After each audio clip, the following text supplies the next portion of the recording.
amigos do Bola Presa, estamos de volta com mais um 15 Minutos. Eu sou o Denis. E eu sou o Danilo. É o 15 Minutos, que é nosso terceiro episódio, nossa sessão aqui no YouTube que a gente comenta um assunto escolhido pelos nossos assinantes durante 15 minutos certinho, cronometrado.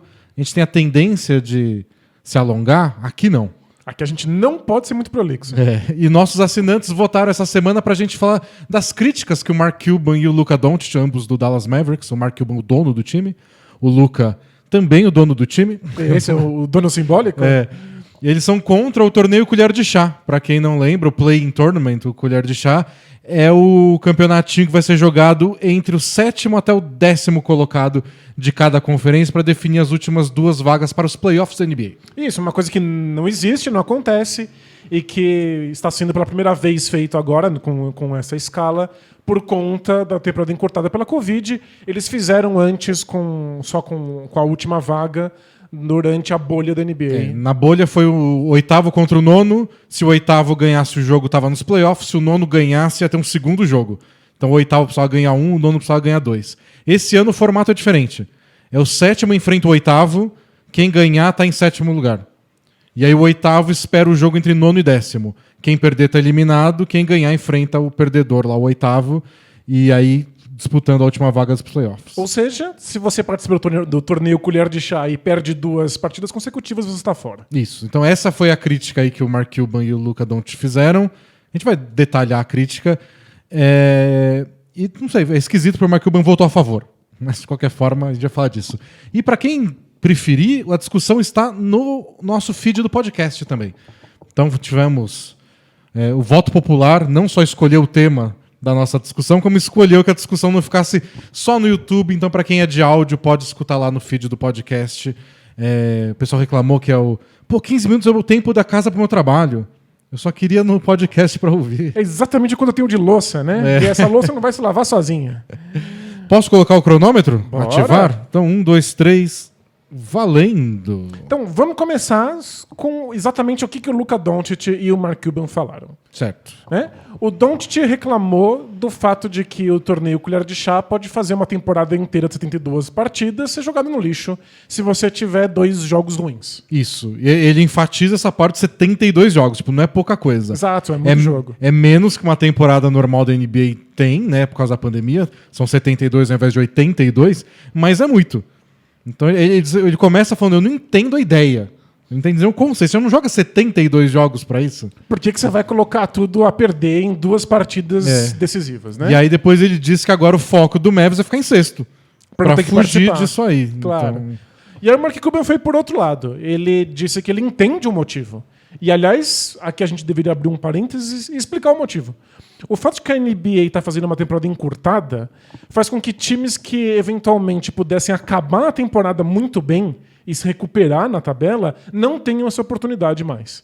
Então, isso causa uma pequena discrepância. E aí, para tentar amenizar isso, você permite que esses times que estejam terminando a temporada bem possam disputar um torneio e talvez garantir a vaga deles nos playoffs. E a NBA também tinha um certo receio de que nos últimos anos o fim da temporada regular estava meio chato. Porque às vezes um time estava lá em 10º, 11º, estava muito distante da 8ª vaga, não tinha mais pelo que lutar, e às vezes pensava que não vamos perder de propósito para crescer nossas chances no draft. Então esse time que estava em 11º pensava mais em perder para ficar perto do 15º do que ganhar e brigar por playoff. Agora, se você está em 11º, você está uma vaga do torneio Colher de Chá. Isso, você precisa só subir uma posição e aí você tem alguma chance. De ir para os playoffs e transformar a temporada num sucesso. Então é isso, você não mata temporadas logo de cara, porque tinha time que tem um jogador importante machucado no primeiro mês, fica muito atrás e pensa, agora já era. Agora sempre dá tempo. Exato. O Colher de Chá sempre dá tempo. Então, o Mark Cuban entende o motivo do torneio Colher de Chá e ele ataca essas 2 frentes. Ele tenta trazer algum tipo de justiça para times que demorem para engrenar e ele deixa o final da temporada mais interessante. Mas agora o Mark Cuban admite que não foi uma boa ideia, porque os times estão desesperados para acabar em sexto. E são times bons que, nessa altura do campeonato, poderiam estar descansando seus atletas. E o descansar é mais importante que o normal essa temporada, porque o calendário foi muito apertado para caber 72 jogos numa temporada mais curta, começou em dezembro. Então tem time que jogando 4 vezes toda semana. E é normal, muito normal, que os times que estão no topo da tabela, no final da temporada, descansem, o jogador não participa de jogos em dias consecutivos, tem 2 estrelas, uma entra num dia, outra entra no outro. A NBA, inclusive, teve que entrar com uma série de medidas para que não façam isso quando tem jogos televisionados para todos os Estados Unidos. E mesmo assim é difícil, porque se o cara tem uma lesão comprovada, não tem o que fazer. E às vezes é uma lesão tipo daquelas. Dá pra jogar, mas ele prefere a não. gente aproveita. É difícil pra NBA ter total controle sobre isso. E agora os times não podem fazer isso porque eles estão desesperados para poder fugir desse torneio colher de chá.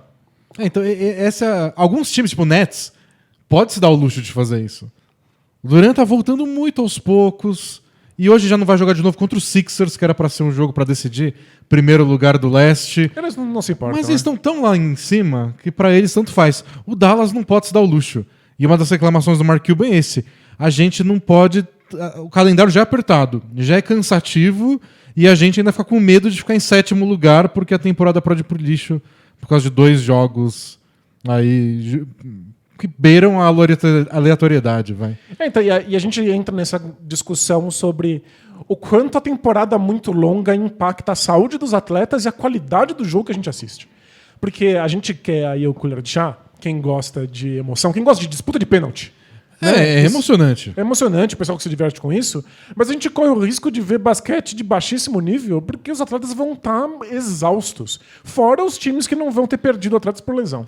Então, o meu argumento que seria a favor do colher de chá é que tipo, isso já é normal. Isso já a NBA já é assim.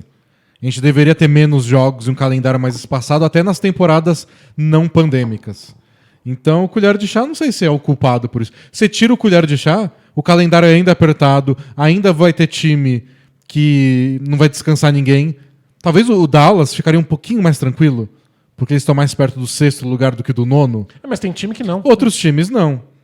Então, você ia salvar a pele do Dallas. E olhe lá. Outros não. O fato de que essa reclamação veio do Dallas, tem 2 motivos. O primeiro é que o Mark Cuban é bilionário e ele pode pagar as multas de reclamar das regras da NBA. Essa acho que nem vai ser, não é tipo reclamar da arbitragem. Né? Até porque...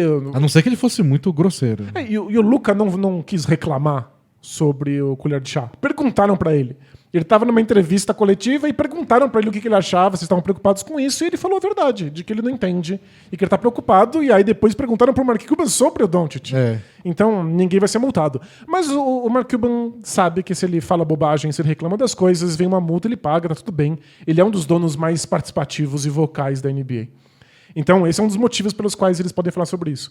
O outro motivo é que impacta diretamente o Dallas Mavericks, que está exatamente nesse trecho da tabela que descansar poderia fazer a diferença. E, tipo, uma vitória a mais ou a menos te coloca garantido nos playoffs ou nesse momento de tensão que você tem que ganhar pelo menos um de 2 jogos mata-mata. Para vários times, essa discussão não faz sentido. Os times que estão no topo e não estão preocupados e podem descansar seus atletas, e os times que estão muito abaixo e que, de fato, se sentem injustiçados porque começaram a temporada de forma mais vagarosa e que agora têm esperança de conseguir chegar em algum lugar. Mas eu trago outra discussão que eu acho mais interessante até. O quanto... Porque o Luka bate um pouco nessa tecla quando ele enfatiza os 72 jogos que a gente disputa para entrar nos playoffs. E de repente está tudo sob risco por causa de uma partida, o quanto a justiça deveria ser importante na hora de classificar times para os playoffs. Porque o que o Luka está falando é que não é justo na prática. A gente jogou tantas partidas para decidir em uma só. É meio que o argumento que a gente tem no futebol do pontos corridos versus mata-mata. Tipo, pô, eu joguei não sei quantos jogos, estou em primeiro... E aí vou para um mata-mata contra o 8º colocado e aí, sei lá, ele pode fazer um gol de bola parada e me eliminar. Acontece. É meio essa a discussão. Exato, você tem toda a razão. Tipo, eu tô sendo melhor ao longo do ano e agora vou ser eliminado por um jogo que o acaso pode ter um papel maior. E acho que vale uma discussão geral sobre o jogo, sobre o esporte, porque os playoffs não são meio isso. Só que em 7, né? Tipo, melhor de 7, você minimiza um pouco. O esporte é o lugar em que a gente consegue imaginar essas conversas sobre justiça, porque tem regras muito claras e óbvias e a gente sabe quais são os objetivos, o que é certo e o que é errado. Então a gente consegue falar de um ambiente mais justo. Acontece que jogos podem sair completamente do previsto e a gente consegue fazer esse malabarismo mental de o time venceu, mas não mereceu. Merece quem cumpre as regras do cumprindo esporte. as regras e vencendo, fazendo mais pontos. Mas a gente consegue, porque a gente cria uma expectativa do que deveria fazer um time para vencer e às vezes times vencem e não fizeram isso e a gente acha que isso não foi justo. Por conta disso, vários esportes optam por não terem mata-mata. E a NBA é um desses. Uma temporada longuíssima, que depois te permite ir para os playoffs e você enfrenta 7 vezes cada adversário. É o exemplo máximo de uma liga muito preocupada com o conceito de justiça. Mas, de qualquer forma, os playoffs dão um ar para o acaso agir, porque um time pode ter sido o melhor ao longo o Golden State Warriors de 2016. Ganhou 73 jogos de 82. Pra quem não sabe, o recorde da história da NBA. O recorde da história da NBA. E aconteceu nos playoffs? O Steph Curry machucou. Acontece. Quantas lesões? Ele voltou, jogou, nunca apareceu que ele voltou 100%. E eles chegaram até o jogo 7 da final. Dá pra ter vencido. Existe o Hall da Fama dos campeões e existe o Hall da Fama dos que poderiam ter sido campeões, mas tiveram lesão. E todo ano tem alguém. Então, se fosse um campeonato de pontos corridos, qual foi o melhor time daquela temporada? O Warriors. Fácil. Mas bocejando eles foram o melhor time. Mas não ganharam porque os playoffs são lá naquele mês. Naquele mês o Curry estava voltando de lesão. Então, e aproveito, já que a gente está questionando a justiça da NBA, o próprio jeito como a temporada regular é montada não permite que a gente consiga saber exatamente quem foi o melhor time. Porque os times não se enfrentam um número igual de vezes. Os times enfrentam 2 vezes as equipes da conferência rival. Então times do Oeste e do Leste se enfrentam 2 vezes cada um jogo na casa de cada um. Mas dentro da mesma conferência, você enfrenta mais vezes esses times e, mais ainda, os times da mesma divisão em que você está. São 3 ou 4. Então times do Oeste se enfrentam 4 ou 3 vezes. 4 se for da mesma divisão, cada conferência tem 3 divisões. E das outras divisões pode ser 3 ou 4, depende do ano. E o motivo não é justiça. Pelo contrário. O Lakers enfrentou o Spurs 3 vezes a temporada, então na próxima é 4. Dá pra compensar. Mas compensa num ano diferente, em que o time pode ser diferente. A questão é puramente geográfica. É para facilitar as viagens e você conseguir 82 jogos na temporada. Mas o número de vitórias de um time não significa a mesma coisa que o número de vitórias de outro. Especialmente se você está numa divisão difícil do Oeste e o outro time está numa divisão fácil do Leste. Que, aliás, são todas as divisões do Leste. Mas tem divisões que são ainda mais fáceis no Leste. E aí o número de vitórias não quer dizer a mesma coisa. O torneio Colher de Chá, pelo menos, tenta manter a coerência disso, de que os torneios são disputados pelos times da mesma conferência. Porque os 10 jogos a menos que cada time tem são jogos dentro da mesma conferência. Os 10 a menos dessa temporada, de 72 ao invés de 82. Então, esses times se enfrentaram menos vezes do que seria comum, e aí eles se enfrentam de novo no Colher de Chá, pelo menos. Até existiu no passado, um passado recente, uma proposta de um Colher de Chá envolvendo times das 2 divisões se enfrentando, porque sempre o 9º do Oeste é tão melhor que o 8º do Leste. Ele merecia estar nos playoffs, não o outro. E já sugeriram de misturar, mas aí seria um caos que a NBA ainda tá apegada demais à tradição pra fazer. Mas seria mais injusto. Então, se é que justiça importa. Esse é o ponto. A gente tenta manter alguma sensação de justiça, que eu acho que vem em temporadas longas e playoffs de 7 jogos. E eu acho que é um dos charmes da NBA buscar isso. Tem outros esportes que são mata-mata, tradicionalmente, né? O futebol americano não vai ter melhor de 7. Não sei se é tanto uma ideia de justiça ou se é uma ideia física, né? Acho que eles não dão conta também. Acho que futebol americano, a temporada é curtíssima. Tem 32 times, você joga com menos da metade deles na temporada. É engraçadíssimo. Pra gente é alienígena. Mas é um dos charmes da NBA o fato de que eles tentam amenizar isso. Mas a gente tem que sempre ter a noção de que é impossível. Não dá. Se não dá, qual o problema de você dar mais entretenimento? Perfeito. É por isso que eu acho que a posição do Doncic não faz sentido nenhum. E o Mark Cuban não quis ir nessa direção. Ele fala, eu entendo qual é a questão ética, a questão de justiça envolvida. E o Mark Cuban, como ele votou a favor, ele deu a entender que foi mais para essa temporada não é uma boa ideia. Isso, o que ele falou exatamente foi... olhando agora, em retrospecto, não foi uma boa ideia. Foi um erro. Isso, por conta da saúde, do físico dos jogadores nesse processo. Mas que talvez na temporada que vem possa ser uma boa. E a NBA tá olhando com carinho já faz um tempo para essa ideia de encurtar temporadas. É um problema financeiro, porque você abre mão de muito dinheiro, não só dos torcedores no ginásio, que nem tem torcedor no ginásio agora, mas a verba de patrocínio das televisões. Né? As TVs querem mais datas para colocar em jogos e faturar em cima disso. Mas quanto mais jogos, maior a chance de lesões, mais jogadores jogam num nível pior. E quanto mais jogos, menos jogos valem, né? Tem isso Tem também, esse argumento. Você vai diluindo a importância dos confrontos. Então, tem muita gente que defende que eu acho que até eu defendo em parte, vai. Que a NBA deveria ser ida e volta todo mundo. 50 e poucos jogos pra todo mundo. Mas você não vai perder um Lakers e Celtics por nada no mundo, porque são... Todo mundo se enfrenta ida e volta, a temporada ainda é grande. Né? E os jogos valem mais, e vão ter menos jogos por semana. Talvez a gente tenha dias da semana que não tem jogos, que a galera bitolada do Twitter ia desmaiar, porque precisa de assistir 6 jogos por dia. Tipo, é um vício que a NBA trabalha e acha mó legal que no League Pass você nunca para. Mas acho que tem outros jeitos de encarar isso. Acho que daria pra valorizar a NBA de outro jeito. E aí a medicina moderna tá cada vez mais mostrando que os jogadores rendem mais se eles jogam menos. E aí o resultado é que os times estão aí jogando um monte de partidas, você tem tudo no League Pass, você pode acompanhar no Twitter, e o tempo inteiro tem estrelas que não estão participando. E já pensou os times treinando mais? Pois é. Quem não sabe, quem acompanha a NBA meio de longe, não faz ideia que os times não treinam na temporada raríssimo, regular. ainda mais nessa temporada, Não, esquece. nessa temporada eles não treinaram antes de começar a temporada. Porque não dá tempo. Os times estão viajando o tempo todo. Então é muito difícil. A gente começa a ver um estilo de jogo diferente nos playoffs, porque os times começam a ter tempo para se preparar para o adversário. É. Até parece uma temporada regular, um time se prepara para enfrentar alguém. A não ser que seja uma coisa muito específica, assim, muito óbvia. Você assiste um vídeo rapidinho do jogo passado ou do adversário e fala: olho nisso aí, No avião. vamos jogar. Tem coisas como enfrentar o James Harden, enfrentar o Kyrie Irving. Você sabe o que você tem que fazer. Não adianta nada, mas você sabe o que você tem que fazer. Agora, você não vai se preparar especialmente para o tipo de ataque do Wolves. Não, Wolves é um treino, é uma chance de treinar. Nem precisa, né? Mas a gente não tem isso. Tempo esgotado. Tempo e placar, Danilo. 0-0. 0-0. Mas pode dar pode terminar o seu pensamento. Que a gente não tem essa possibilidade de treinos, a gente teria com uma temporada mais curta.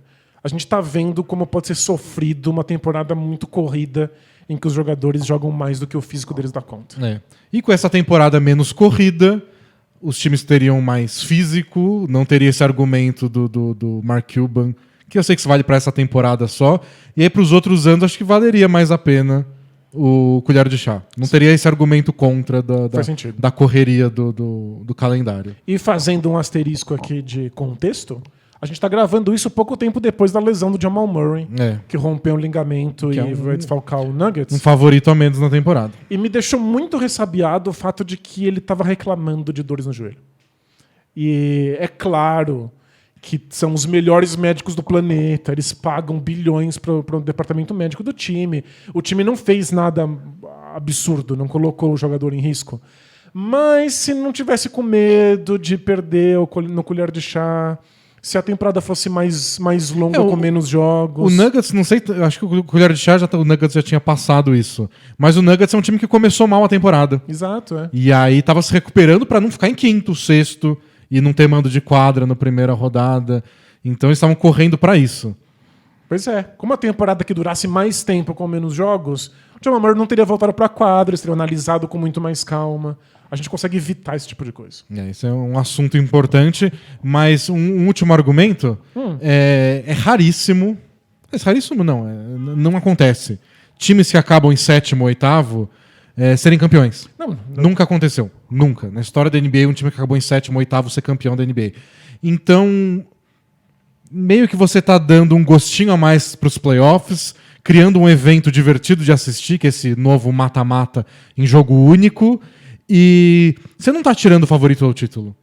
Não. Tipo, esse time ia ter sido campeão, mas perdeu esse jogo único, onde um cara maluco, onde o Lugens Dort fez 42 pontos. Não, esse time não ia ser campeão. Estatisticamente, a gente tá falando sempre de 4 times com reais chances de título por temporada. Então... Isso somando as duas conferências. Não é esse jogo que vai mudar quem vai ser campeão. Então eu acho que tá dando mais emoção. Um time vai sair frustrado, eventualmente. Um time que acabou em 7º vai acabar caindo fora. Sem dúvida. Paciência. A questão é mais jogadores vão se lesionar porque estão preocupados com o Lerchan. Esse é o grande receio. Sim. Então é isso, pessoal. Esses foram nossos 15 minutos mais os acréscimos, como tinha no famoso falecido debate de bolsa. E semana que vem a gente volta com mais um assunto que nossos assinantes vão decidir. Então assine a Bola Presa, tem o link aí na descrição do vídeo ou do áudio se você está lavando louça. E a gente se vê em breve. Tchau! Tchau, tchau!